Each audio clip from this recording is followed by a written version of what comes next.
I wanted to give you hope, Catherine. Are you ready for a little bit of hope? Sure. I need hope. Disappointment.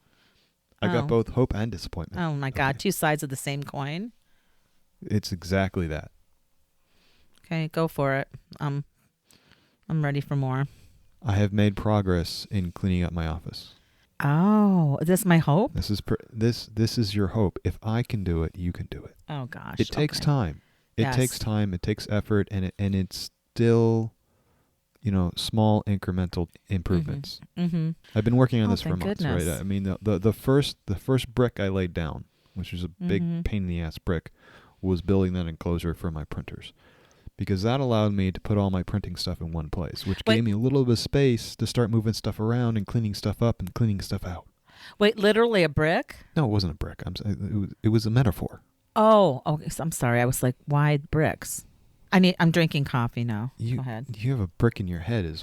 Okay, I'm just saying, if I can do it, you can do it. Now, on the flip side, one of the milestones I thought of this progress that I was making in getting my office sorted out, it's filled with bicycles, but most of them are hanging from the ceiling, which is good because they're out of the way. They are.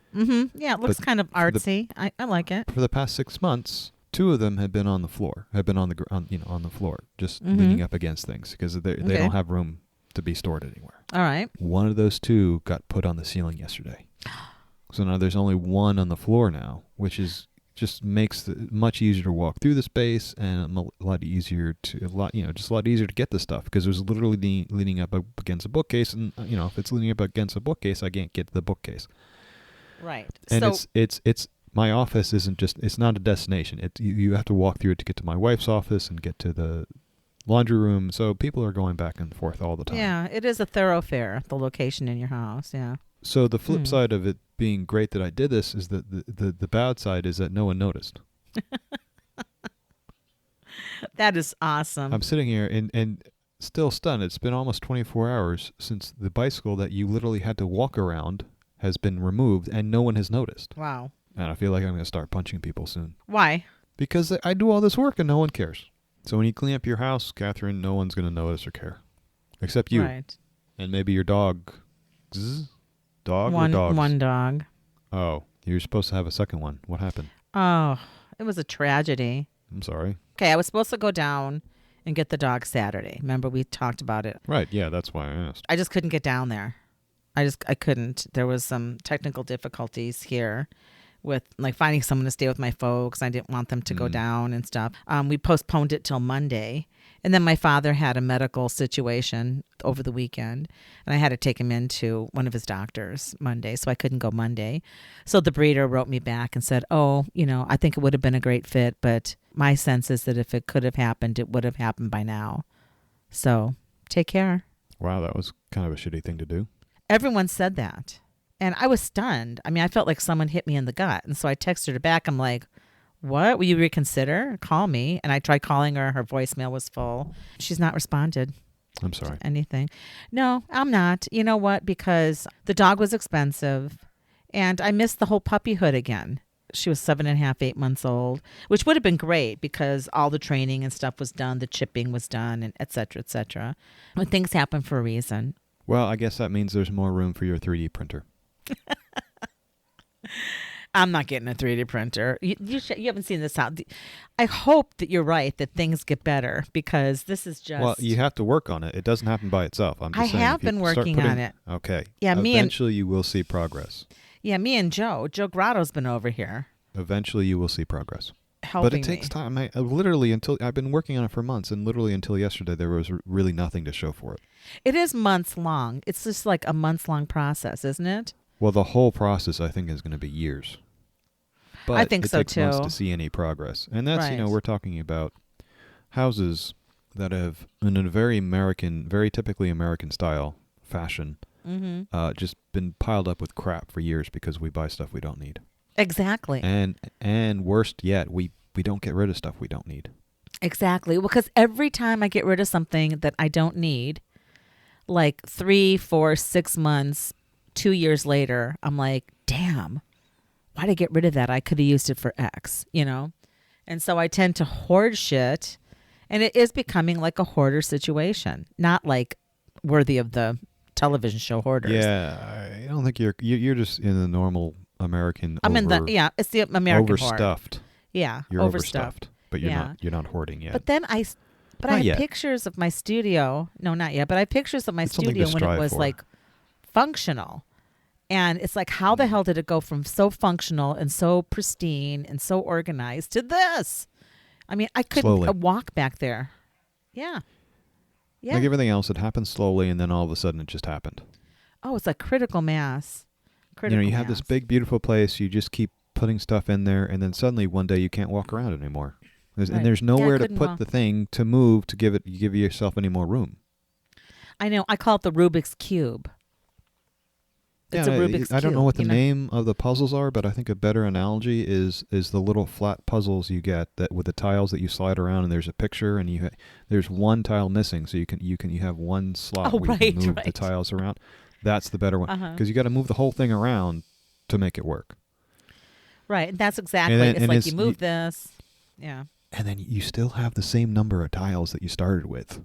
That's my fear, but you got to start smashing You got to start smashing the tiles. Well, I did fill up my recycle bins twice now. And I have 2. Oh, wow. There you go. That's a start. And those are recycled. And it's like done, that was just some crap that was laying around here. And like all that crap I was saving for like garbage art and stuff. It's like, I'm not going to do anything with this. I mean, the truth of the matter is I'm not. And more boxes will come. So I literally had so much cardboard. And it's just like, oh, my God, this has got to go. So that was a huge like space declutter-ish thing, and so that's gone. Yeah. Catherine, the secret is there's always more trash out there. Just literally, just at your fingertips. There's always more trash. No kidding. But the thing, like we talked about Temu last time, and their shipping, they don't send anything in boxes. It comes in a big orange bag. Mm-hmm. And then my last 2 orders wrapped in foam, wrapped in air foam. No, it's just a big orange bag. Huh? Okay, I don't know. It's literally just a. How's it safe? I don't know. Everything. No, I mean, the stuff I've ordered from China comes very diligently wrapped in essentially bubble wrap. No, there's no bubbles. There's nothing. It was all the little things. I think I'm going to stick with AliExpress then. Thank you very much, because their stuff comes really well. And I checked out Temu. I was on there for at least half an hour, and I found nothing of interest. Right. 0. I know. Well, I ordered, but 2 of my orders that I ordered, one day and one the next day, came, but they came together. So it was like they're 0 carbon shipping or whatever. So they combined them or whatever. That's what they said. Sure. I know it's like, but they're coming from Canada. They're coming from everywhere, wherever. But I got everything. They're coming from China. From China. Oh, okay. Well, the customs thing always says Canada. So maybe it comes from China to Canada and then Canada to me. It could be that there's a warehouse in Canada, but generally the whole point of Temu is you're whatever it's called, you're ordering directly from the manufacturer. Right. Yeah. So anyway, but I've not ordered anything that was breakable. It's all soft stuff and just, weird stuff. And so, I'm happy with the things. Like, I will tell you that the dog harness that I got for like, $3 was identical. So far. Things, there are ways you can make things that look identical to other things, but are in fact not identical. Materials and manufacturing techniques may look the same, but are not. Well, I'm not saying they aren't. I'm just saying that these are things, especially when you're talking structural and material-wise, they can look the same, but not be the same. Well, let's hope they're the same. I mean, I have a 10-pound now chihuahua. I don't know that he's going to bust a move out of this thing. But the other place that I was ordering from, I mean, all their stuff was made in China too. So who's to say it isn't the same? I mean, the stitching is the same. Everything. Okay, Catherine. What? It could be the same. Yeah. It could be the same, but you're not guaranteed that is. If you order from a reputable company, you have a reputable company to deal with. You have a company whose gonna stand by it. Brand is on the line.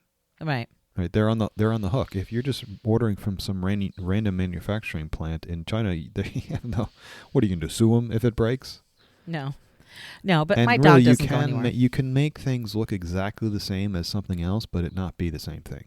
Okay. Not be the same quality materials, not be the same quality manufacturing. Well, that's disheartening. That's real. That's what that is. That's real. Yeah. But anyway, long story short, it looks That the was same. not short. Okay. It wasn't short. But so far I'm okay happy with stuff. I think some of their sizing is like Asian sizing. The clothing is interesting. So I start my day off with Instagram, which may not be a healthy habit, but I like it because I like to follow creative people on there Mm-hmm. and 3D printing news and stuff like that. So I see a lot of stuff that people are creating. And that Okay. helps me get the day started off. And Mm-hmm. on a good Instagram day, I'm usually pretty excited to start creating my own stuff. Okay. Because I see other people creating stuff, and it just it rubs off on me. Mm-hmm. And today was mostly successful, but there was this one really whiny post that I thought was worth talking about. Okay. There were a number of small business creatives on there complaining about how Instagram has ruined their businesses because they've changed the algorithm yet again. They keep changing the algorithm. Yeah. And I can't get over how annoyed these people make me because it's like building your house on a sandbar and then complaining when it gets washed away every 3 Right. months. The Instagram has done this since day one. They have changed. Well, not since day one. Since Facebook or Meta bought them, they have Right. been messing with the algorithms, and generally Right. not in a good way, right? Right. So right. if you choose to build your business platform on one of these platforms that you do not own and have no control over, don't complain when things change because you're an idiot for not knowing that was exactly what's going to happen, because it's exactly what's happened for the past 20 years with these platforms. This is what these Right. platforms do. They don't care about you. Why would they care about you? They don't care about your small business. They're a big business trying to make money. Exactly. But I think that people do build their brand, or like they rely on it for a good portion of their advertising and the in your face moments, and being part of the algorithm is very important. And how did they change it again? There was some like suggestion. I ran into I don't know, and I don't follow it anymore because it changes, and I just don't care anymore. right, because there was something about so reels. much, and Yeah, you got to do Yeah. reels instead of pictures, and it's like it just turns into TikTok, and it's not great. I don't know. The whole thing it annoys does me. not. TikTok is still much better Oh, of course. because it's Chinese. Chinese. All right, so should we talk about art? Are you ready, or do you want to? I'd like to talk about Roy Lichtenstein. Talking about whiny little people and their whiny little problems. Oh my God. Right. So Roy Lichtenstein was a 20th century painter, American painter, who Mhm. would take comic book strips and paint them on these big paintings. He would, it's pop art. It's popular Right. art, and he's recreating it for his own purposes, reinterpreting it. And I find his work to be visually mildly stimulating, Mhm. intellectually mildly stimulating, Mhm. but also kind of bland, and certainly not worth the $165 million that some morons are willing to pay for it. Yeah, that's what blows me away. I mean, that really does. And just to paint the picture of a Mhm. Roy Lichtenstein painting, it's a moderately sized canvas. I don't know, Mhm. what are they, 3 or 4 feet across? Some are big, some are big. moderate Mhm. size, some are much bigger than that. But he literally just takes a comic book cell from one of either a strip or a comic book Mhm. page, and then blows it up, which means you Mhm. see all the dots. What's it called? The Ben Ray dot? I can't remember what it's called, but it's all blown up out of size. So it's a bit of a joke. I think Mhm. everybody recognizes that. It's a bit of an homage. It's a bit of a joke. And he usually puts in these weird little sayings in the dialogue bubbles. Okay. So that's the picture that he paints. I recognize his work, and I'd known of his work, but I never connected the dots that he was taking like an actual cell or whatever from a comic book and recreating it or interpreting it. Actually, until I read this article, I really didn't know that. I mean, I feel so silly, but I No, didn't I don't know think that. it's widely known that You he know? was mimicking what he saw, and I totally understand his work process. He's going through his day, either not necessarily even intentionally looking for Mhm. these comics, because it used to be you would get the paper, and in the daily paper and especially on the weekends, they would have comic book strips in them. I mean Mhm. comic strips in them. Mhm.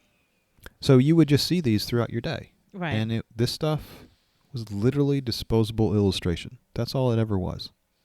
That's what made it pop art. It's popular culture art. Art and craft that is coming out of the popular culture. Right. My thinking of it is, he's seeing these things in his day, and it's kind of like making a collage out of things that he sees. Mm-hmm. Based on his paintings, I think I can kind of see his mindset. He sees an interesting element in one of these cells, comic cells, and that's what he's drawn to, and he wants to replicate that. And he probably thinks about it for a while and thinks about how to best situate it. But apparently that upsets people, Catherine. Well, it upset the original creators. And I can see both sides of this. I really can. And it instantly resonated with me, like all of the stuff we were talking about AI and the AI generation and like the sampling. Okay. It felt oddly aligned with that because, this one guy, like he's like, strip artist Hy Eisman said it's called stealing. He's like, I worked like a dog on this stupid page, and this guy has 20 mil to show for it. If it wasn't so tragic, it would be funny. It was his job to do that.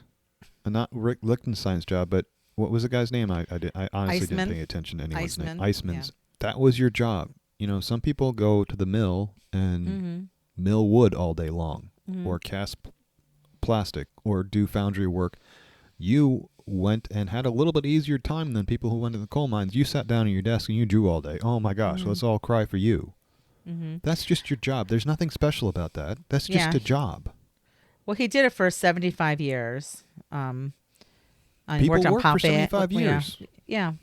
Well, a lot of people can't work for 75 years. You can when you're drawing. That's beautiful. Yeah. But they said now that like there are more than 30 comic artists that feel like they were appropriated by Lichtenstein and they were cheated of recognition. So, I think I know how you feel about this, and I think I might feel a little differently. But like I said, I can see both sides of it. I think some of his work is really more than just appropriation.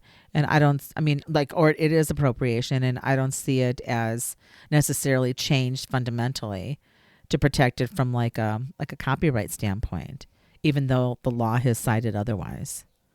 So I don't know if there's been any challenges to it. They don't cite any challenges. The article wasn't. I didn't think the article was particularly good.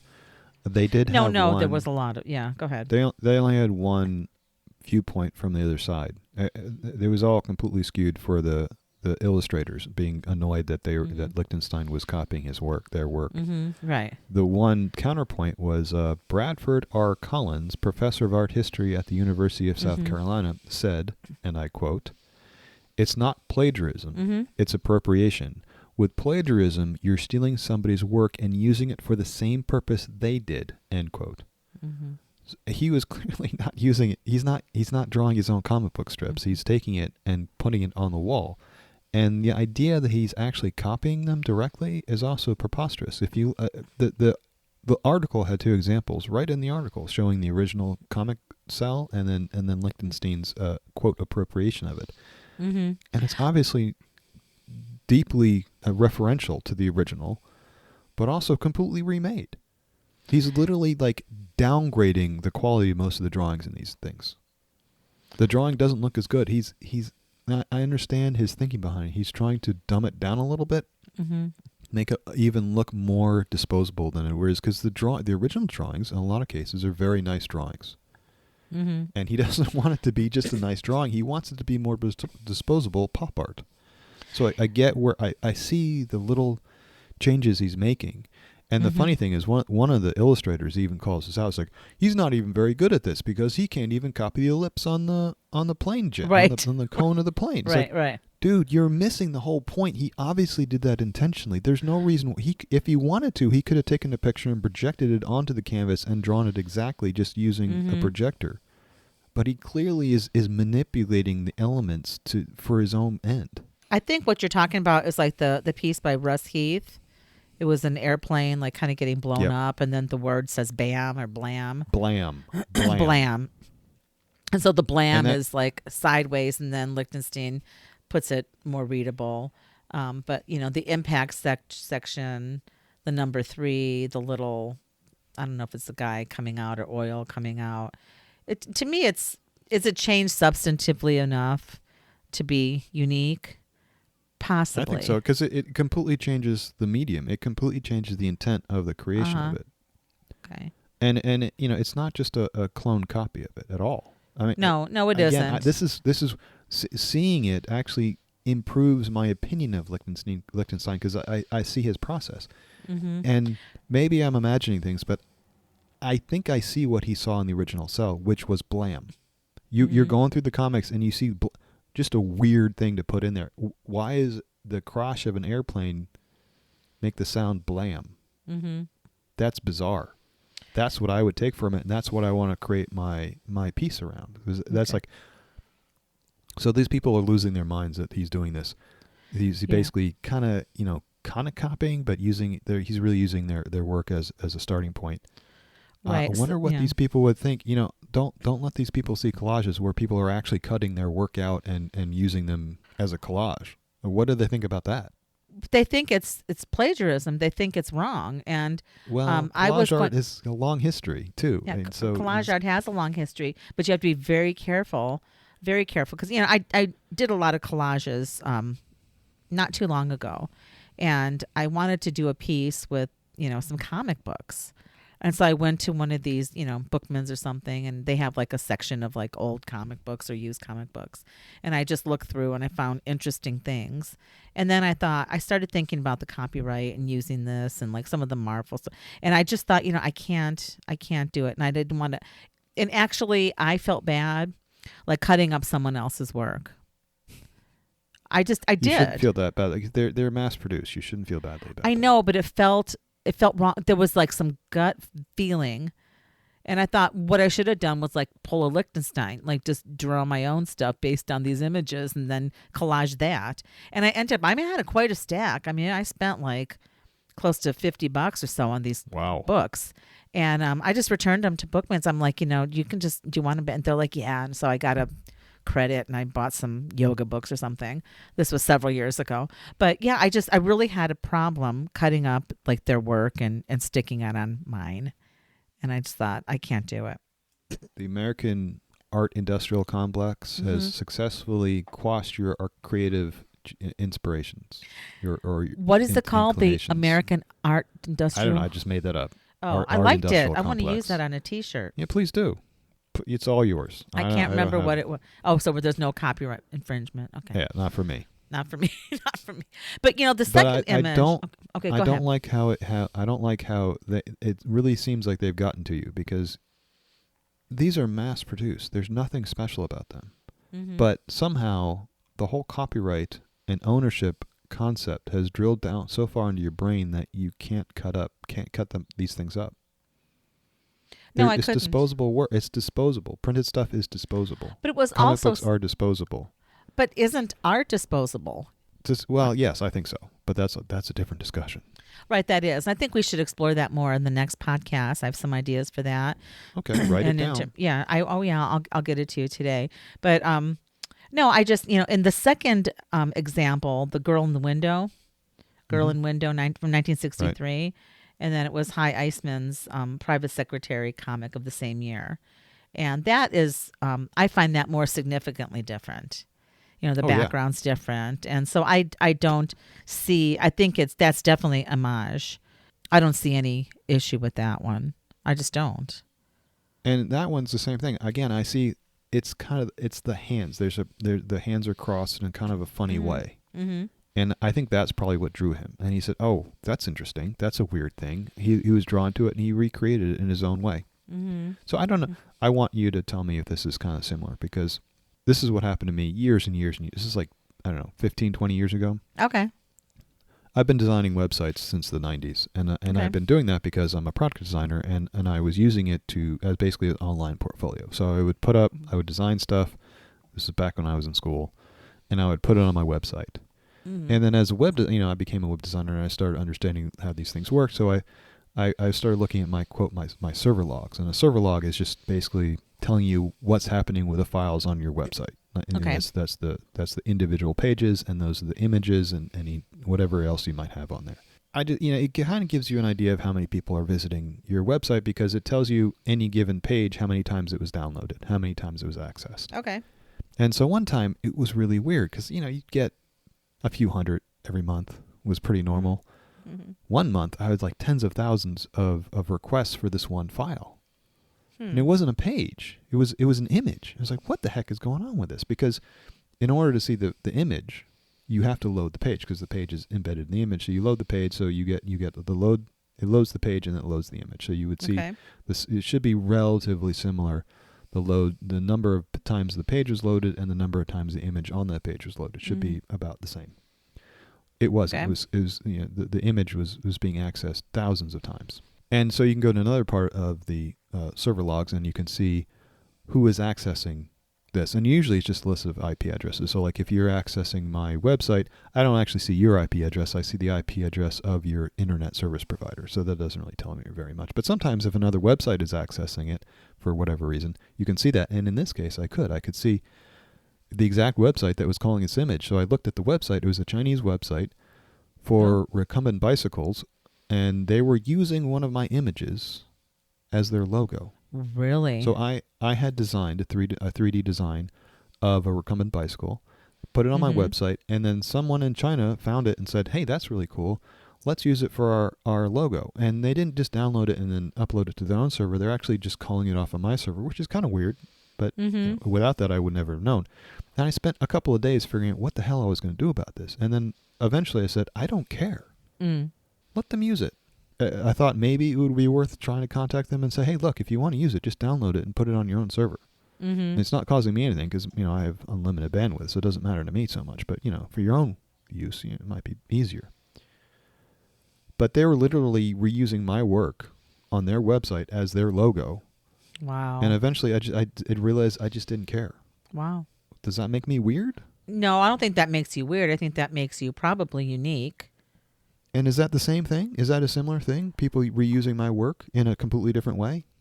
Why did you make the bike? I was in design school. It was part of a class. I was designing a recumbent bicycle. I was putting on my website to sell my portfolio. I wanted someone to hire me as a web designer. And this was a website in China that looked like, this was before Google Translate allowed me to translate the website. But as far as I could tell, it was basically a website talking about recumbent bicycles. And they didn't change the work in any way? Not in any way. They were literally just not even cutting and pasting. They were just calling it from my website and just right there. It's exactly the same image. Nothing different about it. Actually, and they didn't ask for your permission, obviously. Nope. I think that's actually worse. And I could see why you didn't care and you're in school and you're not going to make an issue of it. But you did labor over it, and it's just that expression and that, ownership and your intellectual property, and you figured everything out, and then someone just said, yeah, it wasn't in the public domain. Was it used for a similar purpose? No, it wasn't like a school project or anything, but they use it for advertising, so they were going to benefit from your work. So I think it is the same, and I think it's worse. I put it out there. Would you care now? It wasn't hurting me. Well, I guess, I don't know if this is the same thing, but I haven't done this yet, but sometimes I design things for my 3D printer, and I haven't designed anything that is useful enough for other people to put it on the web. Okay. But there are plenty of places like if and when I get to the point where I make something that I think would be useful to other people, I'm definitely going to upload it to Thingiverse or printables.com where other people can come and download it and print it for themselves. I have no problem. I just haven't found. I don't think I've designed anything yet for the printer that would be useful in that situation. But I have no problem sharing stuff with people for free that I've made. It just, I understand. I would absolutely love to be able to design something that I could sell to people. That'd be great. I just don't feel like I've gotten to that point yet. Okay. Because, people get wigged out, for lack of a better term, over far less. And I told you the story. I think they get their underwear in a twist, and I don't think it's appropriate. I don't know. Yeah, well, I told you the story. I don't know if we've discussed it on the podcast. A friend of mine, her daughter had a cute little site on Etsy whereby she was making little things that dangle over a crib, like for what are they called? I don't know. They just dangle and the baby's looking at them. Mobile, yeah, the mobiles, right? Mobiles, and so she was stuffing these things and hand doing it. It was an incredibly laborious process. And she didn't sell them for that much. They weren't that expensive. And there's like a ton of people doing the same thing on Etsy, because on Etsy there's a ton of people doing the same thing in anything you're looking at. So I don't know if she derived inspiration or whatever, but there was this issue of a cow on a moon. So she made her own version of a cow on a moon, or a cow like jumping over the moon. I don't even know. It was like a cow. That's a standard story. Young person. Yeah, cow on a moon. Trope. And so, it's a standard trope. Yeah. Yeah. And so anyway, what I want to follow up on with this is to try to find this documentary. Did you see there's a documentary about this? Yeah, that's the whole point of the article. And I'm just so not interested in it now. I am very interested. On a I know false that's premise. Well, that's why I'm glad we're different, because I do want to track this down. It's called WHAAM, BLAM, Roy Lichtenstein and the Art of Appropriation. And it shows, the original comic artists and how they lived like these austere lifestyles, as said, and possibly even destitute. And then his painting sold for millions of dollars. And so, but in the documentary, I guess there's a quote from the article, and I quote the article. It says, in the documentary, a lawyer argues that Lichtenstein's work would be considered transformative because in most instances, he added new elements rather than making an exact copy. And that's pretty much in line with, even that Etsy story. It's not an exact copy. Like I said, you can draw a mouse with suspenders, but you can't make it look like Mickey Mouse. And it's I would say, as far as them using the idea that they were destitute, I don't think that's really relevant to this part of the story, in that whether they copied or not. What that's relevant to is the working conditions in the 20th century America. Mm-hmm. Like, if you're a fully employed person, you should be able to get by. And I do wonder, in the middle part of the century, for people in that socioeconomic class, they generally didn't have that much trouble getting by because things were a lot cheaper. cheaper. I don't know. I don't know if I buy this destitute thing. Well, it's all for, there's drama, but, we can withhold judgment on that until we see. I really do want to watch the documentary. Have fun. But just, kind of before we close this up, I mean, do you see any connection or any similarities or any like threads, be they so thin, to the AI art and the generation of images and taking someone else's work as a training tool for these AI modules or AI? I didn't until you mentioned it. I think it was an interesting point. I don't think it's like mechanically connected, but intellectually it's an interesting connection. One could make an artwork around it. Now, of course, I said that facetiously, but as soon as the words came out of my mouth, I'm thinking, actually, you could upload some of the cells, a comic book cell, and then ask some of the online, some of the tools to make something new out of it based on that thing, because that's one of the dynamics of the AI image generation tools, is you can upload something as a source material. Mm-hmm. Because I see this as the comic book cells. And we're calling them cells. I don't know if that's the correct term, but these little snapshots, and they're just like images. It's a cell. Yeah, it's a cell. Are all the individual as opposed to a strip. Because those served as inspiration and source documents, so to speak, for Lichtenstein. Pretty much analogously like this training the training stuff for AI. I don't think it's analogous at all. You don't? Intellectually, I think it was an interesting connection to make. And spiritually, I think there may be a connection to it, but I don't think it's analogous like I was saying mechanically. Can you hear the dogs barking in the background? I can. I think it sounds cute. Okay, good.